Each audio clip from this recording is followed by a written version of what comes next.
আমাদেরকে আল্লাহ পাক রব্বুল আলামিন সৃষ্টির তুলনা দিয়ে আমাদেরকে শিক্ষা নেওয়ার ক্ষেত্রে গুরুত্ব বুঝিয়েছেন।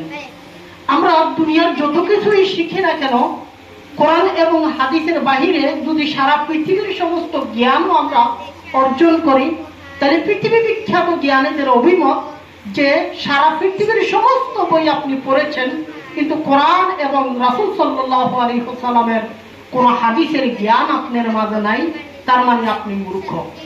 কাজেই কোরআন এবং হাদিসের জ্ঞান ছাড়া মানুষ কখনোই একজন জ্ঞানী হতে পারে না। কোরআন এবং হাদিসের জ্ঞান ছাড়া মানুষ দুনিয়া এবং আখিরাতে কখনোই সফল এবং কামিয়াব হতে পারবে না। তো অবশ্যই আমরা প্রত্যেকে চাই আমরা নিজেরা সফল হতে এবং আমাদের পরিবার পরিজনকেও সফল করতে, তাদের যাতে দুনিয়ার জীবন এবং আখিরাতের জীবন সফল এবং কামিয়াবি প্রাপ্ত হয়।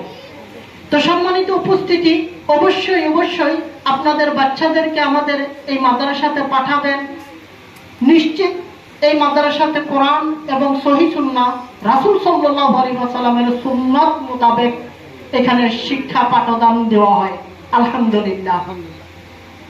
সম্মানিত উপস্থিতি, অবশ্যই আমরা প্রত্যেকেই 5 ওয়াক্ত সালাত, তার মানে নামাজ আদায় করব। কারণ সালাত আদায় না করলে, নামাজ আদায় না করলে একজন মানুষ কখনোই সফলতার কোনো রাস্তা পেতে পারে না। কারণ যে ব্যক্তি আল্লাহর গোলামি ছেড়ে দেন, ওই ব্যক্তির থেকে আল্লাহর নিরাপত্তা উঠে যায়, আল্লাহর রহমত থেকে ওই ব্যক্তি বঞ্চিত হয়ে যায়। এজন্য অবশ্যই আমরা প্রত্যেকেই 5 ওয়াক্ত নামাজ অবশ্যই পড়বো তো ইনশাআল্লাহ। 5 ওয়াক্ত সালাত আমরা প্রত্যেকেই পড়বো তো ইনশাআল্লাহ। অবশ্যই আমরা 5 ওয়াক্ত সালাত আদায় করব।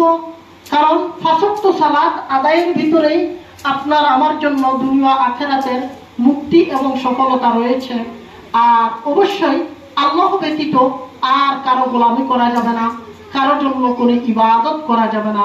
একমাত্র শুধুমাত্র ইবাদতের যোগ্য একমাত্র কে? আল্লাহ। বলুন তো কে? আল্লাহ।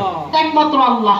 কাজে শুধুমাত্র একমাত্র আল্লাহর কাছেই আমরা চাইব, আল্লাহর ইবাদতই করব, আল্লাহর জন্যই একমাত্র আমরা সালাত আদায় করব।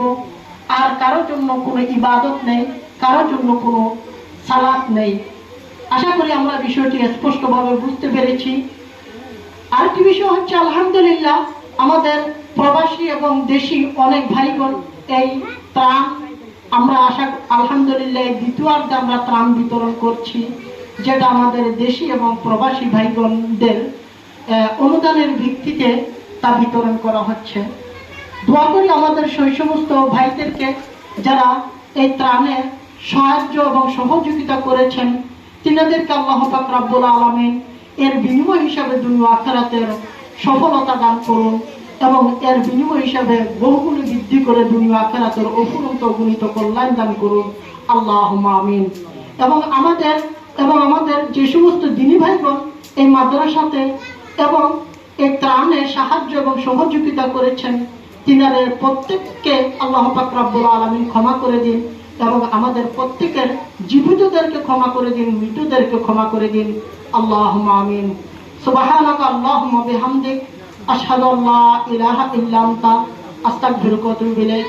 আসসালামু আলাইকুম ওয়া রাহমাতুল্লাহি ওয়া বারাকাতুহু। ধন্যবাদ।